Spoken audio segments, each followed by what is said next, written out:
some people would wait until they were like ready to do, and I will do it before I'm fully ready.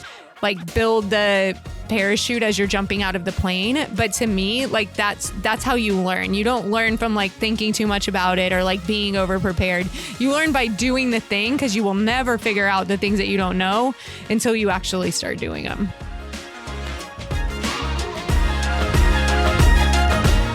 Hey, how's it going? It's Tim Brown, and this is the Plumbing and HVAC Hustle Podcast. And today I've got Jen McKee of Key Heart Marketing. How you doing? I'm so great. Thanks for having me. Yes, we're talking about how consistency makes you money, and we realize it's not viral that makes you money, and frankly, it's not even views.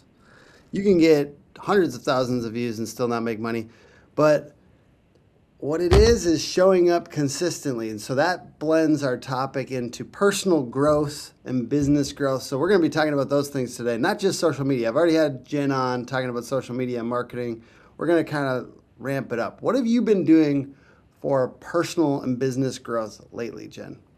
That's a great question. I feel like I asked him if we could chat again. And then when we were talking about like what to talk about right now, I always admire Tim's push in personal and business growth. And I because it's relatable to me. I'm like, I love it. As far as like, most recently, okay, well, let me start with this. One thing, and maybe you can relate to this. I actually started my fitness journey at the same time that I started my business journey, like back in 2018.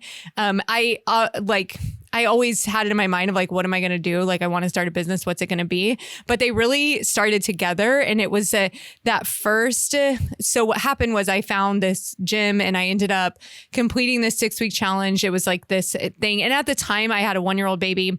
I was the biggest I had ever been in my life. I was like 30 years old. I'm kind of like telling my age now. Maybe I was 31. I'm not sure. I was somewhere around there. And I had never been consistent enough at the gym to see results or like found a program that actually worked for me that I enjoyed. And so I ended up finding this program that really worked for me and I enjoyed. And I was able to shift my identity from somebody who didn't work out and wasn't consistent at the gym into somebody that did go to the gym. And I went to the gym 3 days a week, no matter what. So it wasn't like, it was like, this was something I was going to do, even if it wasn't easy, even if something else was in the way. I had to plan my entire week knowing that this was going to be the thing. And so then that translated into building this business of like, even if it doesn't look like anything, even if no one's answering, even if I don't have any clients, even if I'm not making any money, I know that this is what I want. So I'm going to continue to work to make it happen. So that didn't really answer your question, what I'm doing recently, but like, that's how I feel like this all started. Well, you talk about identity as a part of a growth lever, and I think that works for personal and business, right? Mm-hmm. Identity of I am a person who works out consistently. Right. It's a different world. And frankly, I'm going to work out even if the results aren't perfect. Yeah. And 2, because they're almost always imperfect, the American body standards that we've been given, whatever. And then 2nd, I'm shifting my identity to a profitable business owner, right? Yeah. I mean, at the time it was like, I own a business.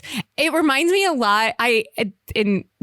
You're a man, so maybe you can't see this, but like when you're first pregnant, you're growing this baby and all this stuff is going on, but no one can see it. And so like you could tell people like, oh, I'm pregnant. And like, but no one would know. And like, when you first start a business, you're like, oh, I'm growing this business. And the people around you are like, okay, like, good luck with that. Like, that's what, and so, and now, and now, I'm hosting a conference. So this is like the first conference we're hosting, this huge conference in San Antonio, Texas, called the Growth Experience. And it's the same thing. And like, even though at this point I've proven that I'm capable of doing things and making things happen, I've never had a conference. So there's still a level of doubt around me of like, well, what is this going to be like? Who's even coming? Who's going to be like, who are your speakers? What is it, And so I think that it takes a level of like believing in yourself and knowing what's possible. And you get that from different things, other things in your life that prove that that is the case. Many homes suffer from inefficient HVAC systems due to leaky ducts, leading to uneven room temps, lost airflow, and higher energy costs. AeroSeal's innovative sealant technology targets and repairs leaks, improving airflow and efficiency. Increase your customer satisfaction, increase sales, and offer a unique market advantage. Become a leader in HVAC efficiency. AeroSeal.com. And I got to hear a little bit of the behind the scenes. It's going to be an insanely cool event. I'm I so won't excited. give any spoilers, but it's going to be a worthwhile experience. The growth experience, Profit People Presence, San Antonio, March 30th through the April 1st. HVAC, plumbing, electrical, home services, but really Roofing, roofing, business growth. We're talking about business growth. I'm sure there's going to be some marketing topics in there, how to grow that way. And then money and leadership. That's what it is, like you need it. It's like if your business isn't working, you're missing one of those pillars. Like either you're not bringing money to the bottom line, your finances aren't in order, you don't understand your finances. And everyone who's listening to this, most of them are business owners, so you can relate, right? Or maybe it's your culture, your operations, like something within your team it's not as efficient as it should be. It's not as consistent as it should be. Or is it your presence? And that's huge. And that's why people hire, Hook, and they hire us at Key Heart Marketing, because if you don't have your marketing in order, like no one knows that you exist, or people can't figure out how to book you, or so it's one of those three things. So it was really important to us when we were creating this conference to have content that is like tangible.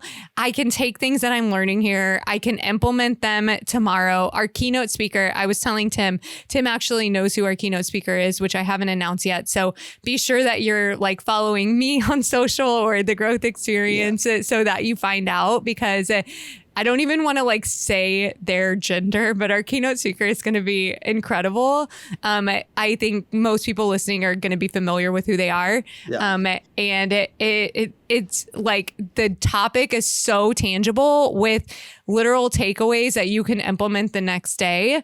And we have a VIP option, and the VIP is going to get a meet and greet Q&A session with this person too, which I'm pretty stoked about. I want to talk about two things that lead to growth. Yeah. That will help people. Besides identity, I think that's a really good one, and I don't think people should gloss over that. That's a huge growth lever. I've been looking for these intellectual shortcuts that help me go faster, because I think it's about compressing time. I don't want to be successful at 65 and I'm about to, you know what I mean? Yeah. I do want to be, but I want to do it earlier, right? I'm about to be 40. It's time isn't stopping. Time doesn't stop, right? But besides identity, surrounding yourself with people doing what you want to do. And then we're going to talk about doing scary stuff as well. But let's start with surrounding yourself with people doing what you want to do. I do think that that's super effective. How has that changed your trajectory as far as growth goes? Okay, so I'm going to take you off topic, and I just wrote this down so I can come back to your question. But have you read The Science of Scaling? Yes. Okay, I'm in the middle of that book, and that's the topic that they're on right now, is compressing time. That time is just this limitation that we give ourselves. So when we create these massive goals with really short timelines, and I think, is it Tony Robbins that lives by the 12-hour day? Who is that? There's one of those, or Grant Cardone, one of these big, big growth people. They split their day. Is it Ed Milet? He went viral, people making fun of him for that. He's my first day starts here. Yeah, I think it's him. He lives 8-hour days or something. But the point of that is that you expand to the time that you give yourself. So if you give yourself shorter, and it's one of the problems. So we run on EOS, and I've heard some of the people say that EOS could be better because of this thing, but because you have quarterly rocks. And so some people set them as monthly rocks so that you're not spending 90 days working on this thing, and waiting until the last 10 days to do it anyways. And instead doing them every month. And that way you're able to actually move even faster. So anyways, there's something to be said about what you just said about time. Yeah, exactly. And his thing with the science of scaling, and his other book, 10x is easier than 2x. Dr. Benjamin Hardy basically goes into this. I mean, like setting a wildly big goal. That's, that's pretty common in business, that idea. But he kind of talks about why it works. Essentially, you can't think linearly. You can't think, oh, I've got to do 2 times the amount of stuff. Right. It's like, no, I have to think totally different. If I have to do 50 million in the first 3 years of my home service business, I'm going to have to think wildly different. You can't just go door to door to do that. You have to expand your thinking. I got to get famous in the area. Like I have to figure out how to get locally famous, right? So it's like, it forces you to think like, if I was to do that, I think this is the way I like to look at it. It's like, if I was to do that, what would have been the reason? You know what I mean? So then it's like you backwards engineer for that. You're like, well, it seems unlikely that I would do 50 million in my first 3 years. But if I was to do that, I almost created a little bit of a movement in the area, and I represent something much bigger than just, getting the home service done. And we've found a couple really big growth levers, referral partners. And we've gone all in with them, and we've made their lives better. And we hired a little faster or whatever. Like there's a lot of things that you have to get done, but it's like now your brain is thinking differently. You might even have dreams about it. I dream about the conference every day. I'm sure that's happening to you. Like when something's so obsessive, this new thing, you're I constantly dreaming about it. I just did that keynote. I said I wanted to speak in front of 500 people. I finally did it. By the way, so terrifying. Oh my goodness. So terrifying. I was having like breathing issues and stuff before. Oh my gosh. I went and did like Wim Hof breathing and like meditation in my hotel room. Yeah. But I had practiced so many times. I was dreaming about it. And I don't remember exerting effort. I was just flowing on what I had practiced. Thank goodness. I had to exert effort. It would have been a lot harder, but I felt like it all flowed out of me because I practiced 50 times before. That's so good. That's so good. One thing that I think about with it, the scaling thing, the word that comes to me is leverage. And so it's like you have that. I think that's the biggest thing. It's like, what is it? And so that really leads to like surrounding yourself with people, the right people. And I think that's one thing that I've done since the very beginning. And that's always how I'm successful. I never try to do anything like in a vortex, like by myself, because I've never done it. So like, how am I going to know? How am I going to know what to do when I'm at 10 million in sales if I've only ever reached 1 million in sales? Like I've never done that. So I need to be around people who have, so that I can ask them questions, and they're going to know leverage points and things that I never would have even thought of. And so there's a lot of ways to get around those people. Going to conferences has been monumental to me because I've met so many people and built so many relationships. That's really the biggest thing, and those relationships lead to all kinds of things, that not only just like people that I can call and meet up with and go on vacation with and really just but also people who have partnered with me for webinars, people like being on this podcast with you, and the referrals that you send us, the referrals that we've sent you guys. Like there's a lot of things in that. And so that's another reason, like having a conference and building the growth experience is really about bringing together a room of people who care about growth. Like that is something that's important to them. That is a room full of people that you want to be connected with, because these are all people that have the same, the same ideas as you, of how important it is to be with other people who think like that. And I have one other story. Sorry, I know I'm like rambling, but there's like this thing about, look around and those are the people that will be you next. So right before New Year's Eve, it was literally like the 30th. One of our clients, who I also consider a friend, texted me and said that they wanted to go live to share their BHAG that they had hit for the year. The BHAG was 48 million in sales. And I'm like, I'm so grateful that I have people in my life that those are the things that they're sharing with me. Yeah. Like that's massive. And that takes meeting people, getting around people. You can't do that from your office. You can't do that from Facebook groups. You can't do that from, you have to get in front of other people who are doing things and have the same like things that are important to them as you. And that's one of the things that's so great about a conference. Absolutely. And I'm part of a mastermind, but I've also started to do like little gatherings. Like it might be like kind of a annoying rich guy thing to say. I don't actually consider myself rich, but I've been starting to spend, like I'll pool money with a couple friends. Like 5 agency owners recently, we just like met up with Marcus Sheridan and had him teach us stuff. Yeah. And like that to me is like, I'm way more excited to do that than spend money on a Rolex. Yeah. Like I want to like keep doubling down on personal growth. And I'm like, you can't take that away from me now. 6 months like focused on this keynote and this like speaking stuff. Like I leveled up on communication. And like giving yourself, I like mini sprints on topics. Like if you're going to have your own mini sprint on event marketing, right? This next 3 months, but like for sure. I had to go so hard, and I think it's really good to focus on one area of your communication, your finances or business, and like, okay, this next 3 months, 6 months, we're going to get hyper focused on profit or whatever it is. Like 6 months, I'm going to get hyper focused on personal communication and like pooling resources with some entrepreneur buddies of yours and like, hey, who could we get to come mentor us personally? Like, yeah, that's so cool. Did I ever tell you the story about? Sorry, Brandon. You and I are both a little 80s. What is the story? Did I ever tell you the story about how Marcus Sheridan met us? No, I am familiar with him though. He was he was a keynote at the Tap Into the Future, and I really, really loved his whole like story and topic.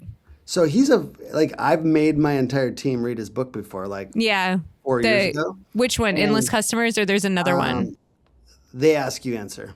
Oh, right. Oh, yeah. I love that. That's such an incredible topic. Like, you've got your, he's a really good perennial marketing book about like content marketing. And he found us on ChatGPT. Oh, really? Yeah, I love that. Oh, don't you work? He does. You do. Yeah, he's a client of ours now. Right. For his pool company, like it was like best PPC companies for pool companies or something, and we had a landing page for that particular niche. I love that. That's so good. And so we came up in the ChatGPT results. I was like, this can't be real. Like when he came through, I was like, that's crazy. And then he invited me and Austin Hauser from Base Coat to go deep sea fishing with them. And then like, I've just hung out with them like 5 times now. But wild when you put yourself out there, and social media is part of putting yourself out there. It's uncomfortable. It's scary. For sure. And putting yourself out there with landing pages on your website, like we recommend all the home service businesses put all these different service pages out there, and you can curate people you want to refer. Like you could, if you're a HVAC company, you could do, and you don't do insulation, you could do insulation, 10 best insulation companies. Yeah, you do a lot of those. Those are good. Meet people through content, right? Yeah. Like all these different ways to extrovert yourself out into the world, even if it's a little scary, because publishing that is like, oh, who's going to be mad at me? I have a couple, try to be cool to your friends. I think people don't do enough of that type of content where they're like hyping up each other. Yeah. Oh, I know. It's like, it's been on my list actually of short form video to do a best of list for different things, but that's so great. It works. It works for like, because people are like, oh, they're like generous. They like refer and they're out here. But it's self-serving, and I don't mean that like, and that's the whole thing. Like everything, and I guess it's like that idea of when you want, you should give. It's like the same thing. Dig your well before you're thirsty, and that's a book about networking. Okay, so like going to these, like you don't know why you need people's help yet. Yeah, you need people's help. So like digging your well before you're thirsty, could be creating content for other, to help other people, because it's like sowing seed that might come back in referrals. And then on the other hand, going to events, right? It's like the ability to get these connections. I don't know why it matters to me sometimes when I go to this stuff. And then later on, I find out, oh, I needed that, or I found out about that thing. Well, or and I it got just, this- I'm extroverted and I know not everyone is. And like as an extrovert, I get a lot of energy from being around people. But so going back to social media, one of the ways that social media fits into your whole ecosystem, and it's really like your life ecosystem, but like it's technically like your marketing ecosystem, but your personal brand is where you build on those relationships. So like if you only met somebody once and then like that was it, then you would likely forget about each other. But for me, when I meet people, I'm like, let's be friends on Facebook or Instagram or whatever. I don't like LinkedIn, but LinkedIn's there too. And you can connect with them. No one really wants to be my friend on LinkedIn. That's why I don't like it. Everyone just like wants to connect to like something. Yeah, send me a DM about what they do. And I'm like, this isn't fun. Like if you just sent me a DM and said, let's be friends, I'd probably be way more open to it. But, and so anyways, you meet people in real life or like you connect with them. Even like I'm in this sisterhood group that Catherine Howard created, and it's like a Facebook group, but it's so like it was also like Zooms. It was all these things, but you get to like connect with these people and you make these new friends, and then you're friends with them on Facebook. So then you get to see what they like to do on the weekends, what's important to them, what books they're reading, what events they're at, like how many kids they have or whatever it is that they choose to share. And you keep building these relationships. They can see the same thing about you. You're actually like socializing with them online. And then when you meet them in person again, you've already like built this friendship with them that feels like a friendship because you've kept it going on social. I love it. What would you say? Let's talk about the like doing scary stuff idea as far as like driving personal and business growth. I mean, I think there's obvious tie-ins with going to events. Like some people might think, oh, I don't love socializing, to be fair. And people all think I'm an extrovert because I have to be one for my business, but I recharge alone. Yeah. So I go to these events and I know that this goes against what a lot of people say, but I go back to my room after a little bit of socializing, and like the last 3 hours of the night, I recharge alone. I don't sit, I don't go out to drink or whatever, because I don't drink. But the point is like, you don't have to be this crazy extrovert person to then afterwards you're like, oh, I got 5 things that will majorly change my business. But how do you look at like doing scary stuff? Yeah. And why that's so good for your business? So I have 2 things. One of them is that I still relate this to the gym. So now I've been going to the gym for 8 years this year. And I was never an athlete before that. Again, I started this in my 30s. So for anyone who thinks it's too late, it's not too late. It's never too late. But this past year, I realized that okay, so throughout this whole time, there's always been like these mirrors that I see in business and who I am in the gym. Like it's this mirrored thing.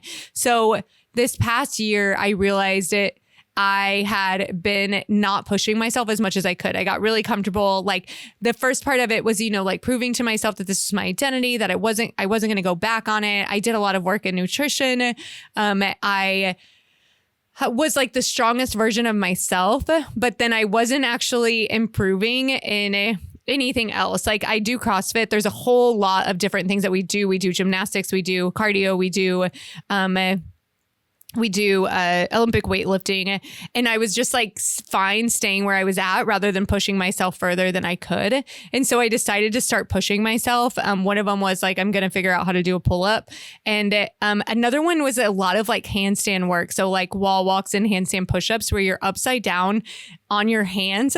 And so it's literally scary. Like it's literally like if I fatigue out and my arms give out, I could break my neck. Like I could die. But I'm going to do this until I can't anymore. Like I'm going to push myself as far as I possibly can, because even though it's scary, I'm still capable of doing it. And then right around that time is when I'm like, I'm going to have a conference, because even though it's scary, I know that I'm capable of doing this. And it's scary because it's new and it's like something we haven't fully done. And you don't want to like make massive mistakes and like bankrupt your entire other business that is like, working. But it's really... I want to throw something in there real quick. Like it's interesting because the inner child in us sometimes cringes at the stuff that we force, like the adult, like, let's go hard version of us is asking us to do. It's like it's like a battle, you know? And Yeah. sometimes I have to, with the like, let's go hard guy, I have to like cradle the inner child. And be like, it's okay, man. We're going to over prepare.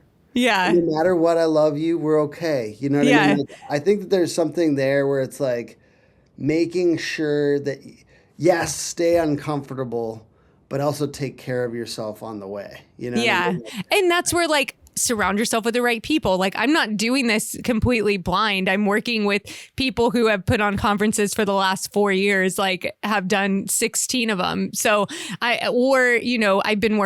work with women in HVACR. So everybody who's putting on that event, I have a lot of resources on what I'm doing. So even though I say a lot of times, like I'm somebody who will oftentimes do things sooner than most people would be comfortable. Like I will invest in things. I will push us to a level that some people would wait until they were like ready to do. And I will do it before I'm fully ready. Like build the parachute as you're jumping out of the plane. But to me, like that's how you learn. You don't learn from like thinking too much about it or like being over prepared. You learn by doing the thing, because you will never figure out the things that you don't know until you actually start doing them. Absolutely agreed. Yeah, I think a lot of people, understandably, wait to pull the trigger on things. Right. I'm not encouraging people to like to bankrupt themselves or like do something uncomfortable, but that's just how I work. The more you do these crazy things that you're scared of, the more you get a track record with yourself of following through. Correct. That's the biggest thing. Yeah. You know you're going to do a good job because you've done a bunch of uncomfortable stuff before that you made sure you were going to do a good job. Sometimes also, like back to the Benjamin Hardy science of scaling, 10x is easier than 2x thing. It's like sometimes taking a big shot is actually easier than taking small shots because you know you have to go so hard. Yeah. You know what I mean? Like in a way, taking a big shot on this conference, because you're taking a big shot. Like you're bringing in real crazy value on this, and I can't say who's speaking, but like you're doing crazy, really cool stuff.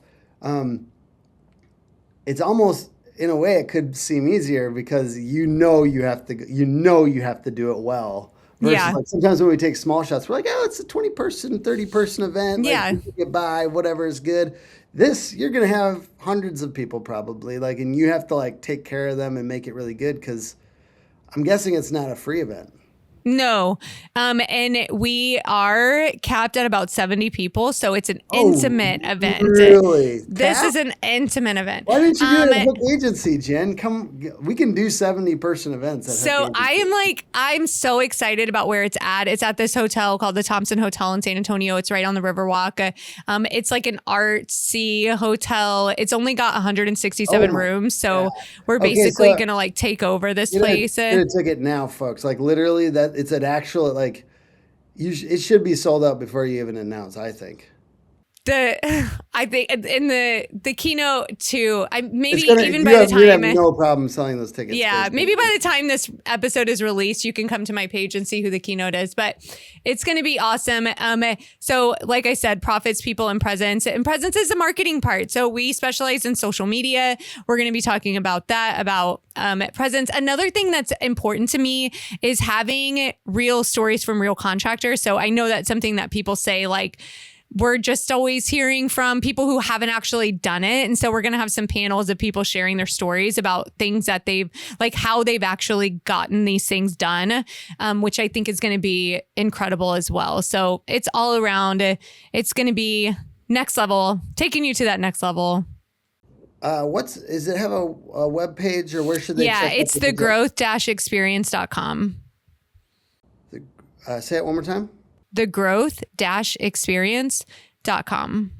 Awesome. So I'm just going to kind of go through some of the things we talked about. Obviously, surrounding yourself with people doing the stuff you want to do, doing scary stuff. We started this talking about consistency. Yeah. And why consistency is the key essentially, and consistency makes you money. So I was saying beforehand, I'm like, going viral doesn't, in my experience, hasn't necessarily made me a ton of money, but being consistent. Why do you think being consistent is what makes you money? Let's take 5-10 minutes, talk about this, and then wrap up. Yeah. I mean, I think everything that we've talked about is that, like, it was shifting your identity, and the consistency of doing the thing over and over again is what shifts your identity. Consistency in your marketing presence, obviously, which is where you and I love to live. But the reason is because if people don't know who you are, you're never going to make any money. But and people need to know that they can trust you. And that's really what consistency is. And that's consistency in your team. That's consistency in your business. That's consistency in your finances. That's consistency in your marketing messaging. Consistency in showing up in your community. So I know we talk a lot about conferences, and you go to conferences for different reasons. Like when you're coming to the Growth Experience Conference as a contractor, you're going to learn to get to that next level, to be around other people who have done what you want to do so that you know how to do it. There's also showing up in your own community. So you talked, Tim, about with your home service company being this 5 Mile Famous idea. You're only going to get that through consistency. And that consistency is going to build trust within your market of who you guys are. And you can't, as much as like we love to move fast, right? Like I'm like you, I'm like, this is taking too long. It's already been 5 days. Like how come like this isn't working yet? Exactly. But a lot of that is built over time. And so it's like if you want to move faster, you have to be more consistent. You have to show up more times. So that's where social media gives us such a great place for that, because we can show up over and over again every single day in front of people, and then show up in real life, and then show up at their doorstep. And, so. Yeah. The idea of showing, like the thing that's been hitting me in the head over and over again as I start this company, this home service business, it's called Owl Roofing, by the way. Yeah, you didn't say it, so I didn't know if you wanted to, but yes. Yeah, I can actually, we are making 2,000 of these. Cute. My daughter's room, her nursery was an owl thing, and she loves owls now. Oh, okay, maybe I got to get you one of these. Very cute. They're very cute. We're trying to go for cozy. The whole thing is, we know our ideal customer is a 45-year-old female, and we want to give her things for her kids. But the people don't notice announcements, they notice consistency. That's right. Like a quote that's constantly been in my head. And like being the one, because right now for my marketing business, I have all these systems. Content goes out on my stuff no matter what. And yes, I have to show up for some recording and whatever, but and generally it's done without me. So I don't have to sit there constantly. Creating systems allows you to be consistent without your constant, like I'm not thinking about my content, well, I am, but you don't have to. I mean, I don't have to. I'm thinking about my content a lot, but I could think about it 3 hours a week and it would still get done and everything would be fine. I'm doing next level stuff usually, that's experiments and stuff like that. I want to ask you something. Yeah, yes. How many people are working on your content approximately? 1, 2, 3, 4, 5. And 5 like on my personal channels. And I mean, maybe even 6, like if you count my like VA. Yeah. I just want people to hear that, because I also have about 6 people working on my content, and that's not even just including my marketing team, but it for you to put consistent content out there and to think that you can do it yourself at any level of business owner that's listening to this, you just no, that's not it. You have to have support. You need people who can help you. There is no reason. The amount of time that it takes it to yes, recording it. Yes, you should do that. As a business owner, you should probably be recording your own content. You should have your IP somewhere that people can pull from. So when they are saying things, it's coming from you or some version of you. And IP can look like a lot of things. It can look like voice notes. It can look like emails. It can look like blog posts. It can look like books that you've written. There's so many levels. It can look like Zoom meetings that you've given, trainings that you've done for your team. There's so many levels. But to think that you can put out enough content for your business on your own, unless you're running $100,000 company, which there's no shame in that as you start, and you probably need to do it yourself. And even then, maybe you can find somebody who can help you edit. Like I'm doing that right now for Owl. So I'm doing most of it I think all of it myself, right? Because I don't no budget, small business. Yeah. I'm not being an idiot with my money. I'm hustling personally. Like I can do it. I'm capable of it, but yeah. But as time goes on, even just the last 3 weeks of content, I'm yeah, that's not going to be sustainable with me, with everything else I got going on. So as soon as I can, first of all, I lead with my own work. I think that's good. I mean, most people won't, but I'm telling you, it's ideal. CapCut and learning how to edit a little bit. Yeah. Trying, and then I'm passing off as soon as I can. So I was talking to a marketing manager of a software company that I advise and have a little bit of equity in. I was like, hey, at this trade show we're going to, I'm going to show you what I do, which is I go, I film, we're filming all these things. I'm looking for people, other personalities to be involved with in the content. I'm trying to, if I can't collaborate with 2 or 3 people on a reel, I didn't do it right. That's the way I look at these trade shows. It should be collaborators, right? Collaborators. And then I'm we're going to go back to the hotel room. We're going to grab pizza and we're going to knock out 3 videos each. And I'm going to show you how to do it on CapCut. This isn't this is the end of it. I've got 2 video editors that but I'm leading from the front. So this is just my mode. I'm not telling everyone to do this, but I'm saying I'm on content. The best CEO founders on content, not the best CEO founders in general, but on content are leading from the front. And part of that for me is I'm going to put out 3 videos right away. I might pass off some of the other stuff now after that, but I like to show force at these events. And I think what it does is it creates, then the next day at the trade show, people want to collaborate because they just saw us put out 3 pieces of content. I totally agree with you. And I do that too, but not everybody has the ability to do that. That's the thing. And so if you don't, second best, I mean, we work with personal brands like Ellen Roar. And so we're not putting content out exactly when it happens sometimes. There are times that we have our team that knows we're going to a trade show. We're going to need something edited right now so that we can put it out for tomorrow as a recap. Yeah. And so again, you're prepared for that.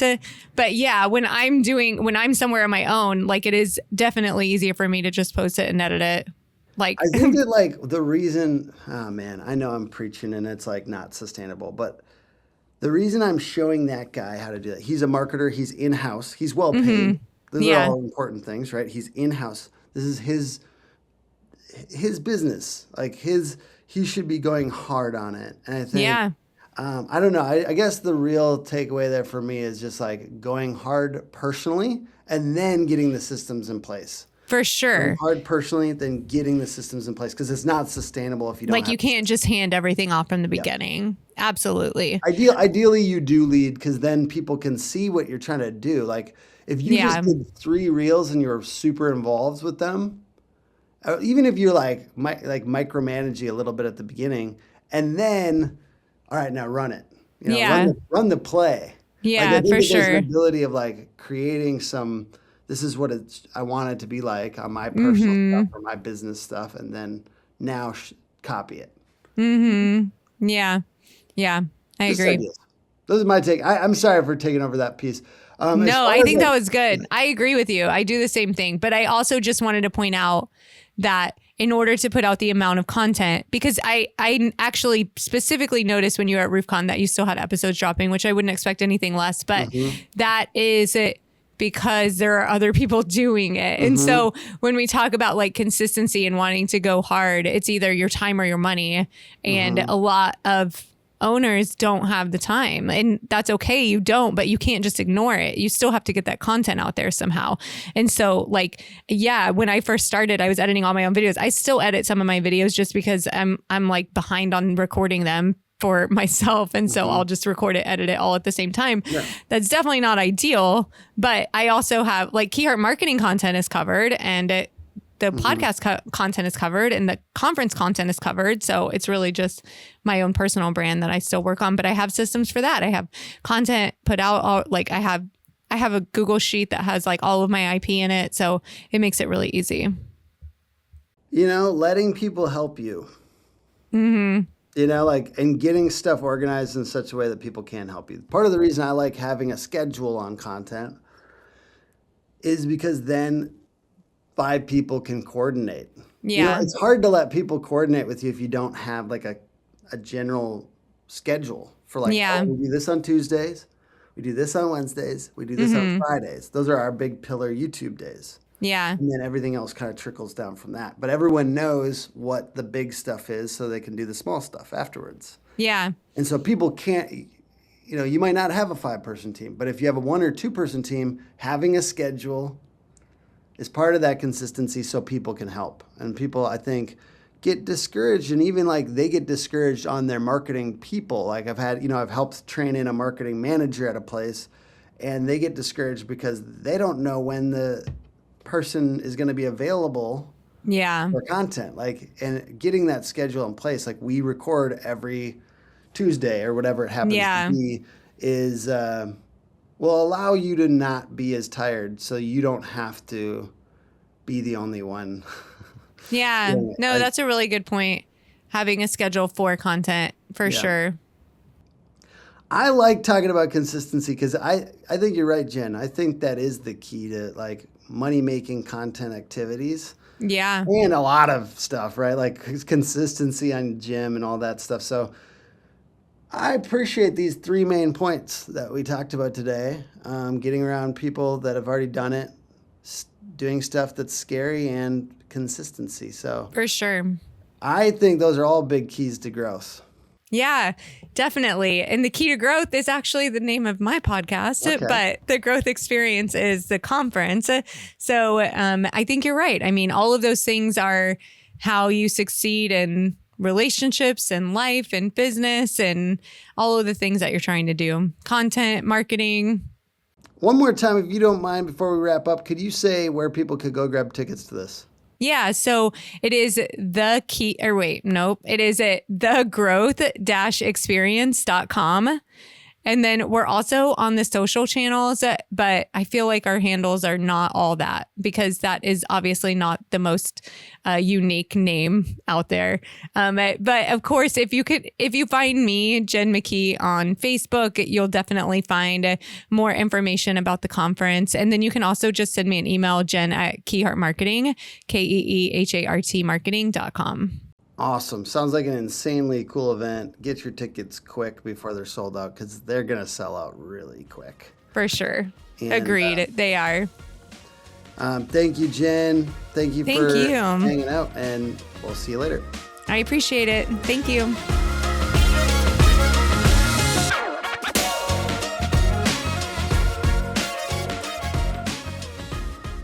I can't commend Hook Agency enough on just the experience. We're talking about plumbing experience, but the experience we've had overall working with your team members on this project, they really draw out ideas that otherwise I didn't even think of, which is incredible. So thank you guys for being a valued partner of the Family Plumber. I really appreciate that.